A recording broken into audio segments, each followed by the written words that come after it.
Ladies and gentlemen, boys and girls, hello yet again. This is the last video in my series of how to 3x3 in a team, effectively.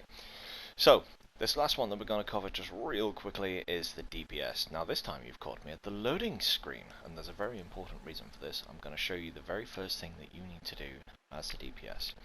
Now, the first thing to bear in mind that in your team, you must be the host, so that you can get in first. The second it's available, get in that door, jump up in the air, and then you can see where the Eidolon is. The next thing that you want to do is run over, pop this lure here. It'll either be here, or just over on that side there, either there or there, wherever it is. It's virtually always there. If not, just follow down. You'll see there's either one there or one over here. But it's very important you get that very first lure.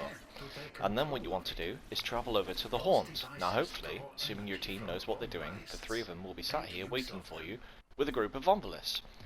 Now, you simply kill the Vomvalis, and then you've got a charged lure. Once you've got a charged lure, it's now your job, effectively, to come over here and provide support for your team. Weird, right? But you're going to use the Unairo focus tree, specifically with wisps, and you're going to use your blast on the legs of an Eidolon. And what will happen is there'll be some wisps appear on the floor. So you see at the top right it says Unairo wisp. That's because, well, we just spawned a wisp by hitting its legs.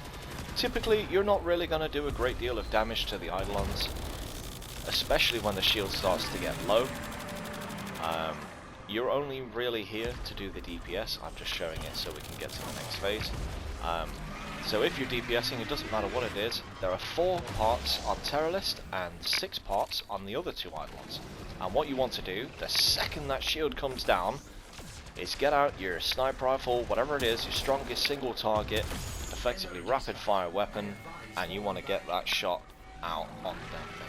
If you do happen to be playing a Barobaron, you can put Hallowed Crown down and protect your team at least from the magnetic proc, but not from the damage of the magnetic phase from an Eidolon. So it's not really that recommended that you don't bring a Harrow where possible. You just simply, use this to protect them from magnetic proc, and then they can hide in their operator.